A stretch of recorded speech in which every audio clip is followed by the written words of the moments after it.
നമസ്കാരം. ആലത്തൂരിലെ മന്ത്രി കെ രാധാകൃഷ്ണൻ ജയിച്ച് എം പി ആയാൽ സംസ്ഥാന മന്ത്രിസഭയിൽ ഒരൊഴിവുണ്ട്. ആരാകും പുതുതായി എത്തുക? ആലത്തൂരിൽ രാധാകൃഷ്ണൻ ജയിക്കുമെന്നും കൊല്ലത്ത് മുകേഷിൻ്റെ സാധ്യത വളരെ കുറവാണെന്നുമാണ് CPM വിലയിരുത്തുന്നത്. സാധ്യത കുറവെന്നല്ല, മുകേഷ് തോറ്റു തുന്നം പാടും എന്നുള്ളത് ഉറപ്പാണ്. ഈ സാഹചര്യത്തിൽ ജയിച്ചാലും തോറ്റാലും മുകേഷിന് ലോട്ടറി അടിക്കുമെന്നാണ് സൂചന. ആന ചത്താലും ജീവിച്ചിരുന്നാലും ലക്ഷങ്ങൾ എന്ന് പറയാറില്ലേ എന്ന് പറഞ്ഞതുപോലെയാണ്. അപ്പോൾ മുകേഷ് മന്ത്രിക്കുപ്പായത്തിനായിട്ട് മോഹിച്ചിരിക്കുകയാണ്. മുമ്പ് ഇതുപോലെ കാരണഭൂതൻ്റെ പിന്നാലെ കാല് പിടിച്ച് നടന്നിട്ടുള്ള ഒരാളാണ്. എങ്ങനെയെങ്കിലും മന്ത്രിസഭയിൽ കയറി ഒരു സിനിമാ മന്ത്രിയാകാൻ വേണ്ടി നടക്കുന്ന ഒരു പുങ്കവനാണ് ഈ മുകേഷ് എന്ന് പറയുന്നത്. NK പ്രേമചന്ദ്രൻ എന്ന് പറയുന്ന വമ്പനെ മലർത്തിയടിക്കാനായാൽ എന്നേ പറയുന്നുള്ളൂ, ഒരിക്കലും നടക്കത്തില്ല. രാഷ്ട്രീയത്തിലും മുകേഷിൻ്റെ താരമൂല്യം ഉയരും. കൊല്ലത്തുകാർക്ക് വേണ്ടാത്ത ഒരു MLA ആണ്. കഴിഞ്ഞ തവണ 2000-ലധികം വോട്ടിൻ്റെ ഭൂരിപക്ഷത്തിൽ കഷ്ടിച്ച് വിജയിച്ചു.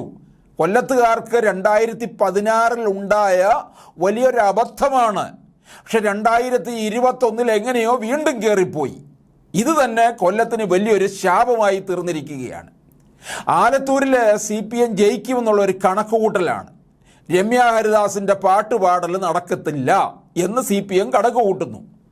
അപ്പോൾ കൊല്ലത്ത് മുകേഷ് തോൽക്കുകയും ചെയ്യുന്ന സാഹചര്യം ഉണ്ടായാൽ മുകേഷിന് മന്ത്രിസഭയിലേക്ക് നറുക്ക് വീഴുമെന്നാണ് സൂചന. ഈ മുകേഷ് ഭാഗ്യവാനായിരിക്കും ചിലപ്പോൾ. കാരണം 2016 കൊല്ലത്ത് മത്സരിക്കാൻ ഇറങ്ങുന്നത് തന്നെ PK ഗുരുദാസൻ എന്ന് പറയുന്ന അഴിമതിയില്ലാത്ത വളരെ യഥാർത്ഥമായ കമ്മ്യൂണിസ്റ്റുകാരനായിട്ടുള്ള ഗുരുദാസനെ വെട്ടിയിട്ടാണ്, ഗുരുത്വദോഷം കാണിച്ചുകൊണ്ടാണ് മുകേഷ് കൊല്ലം നിയമസഭാ മണ്ഡലത്തിൽ മത്സരിക്കുന്നത്. നിയമസഭയിലേക്ക് 2ാം തവണ ജയിച്ചതും ലോക്സഭയിലെ കരുത്തനായ പ്രേമചന്ദ്രനെതിരെ ശക്തമായ മത്സരം കാഴ്ചവെച്ചതും എന്ന് പാർട്ടി വിലയിരുത്തുന്നതാണ്. മുകേഷിന് അനുകൂല ഘടകമാകും എന്നാണ് കാണുന്നത്. പാലക്കാട് PV അംഗമായ വിജയരാഘവൻ തോൽക്കുകയോ ആലത്തൂരിൽ രാധാകൃഷ്ണൻ ജയിക്കുകയും ചെയ്താൽ CPMൻ്റെ പാർലമെൻ്ററി പാർട്ടി നേതാവായി കേന്ദ്ര കമ്മിറ്റി അംഗം കൂടിയായ രാധാകൃഷ്ണന് സാധ്യതയുണ്ട്. മുകേഷ് കൂടി എത്തിയാൽ 2ാം പിണറായി മന്ത്രിസഭയിൽ കൊല്ലത്തിൻ്റെ പ്രാതിനിധ്യം 4 മാറും. KN ബാലഗോപാല്, ചിഞ്ചുറാണി, ഗണേഷ് കുമാർ എന്നിവരാണ് നിലവിൽ കൊല്ലത്തിൻ്റെ മന്ത്രിമാർ.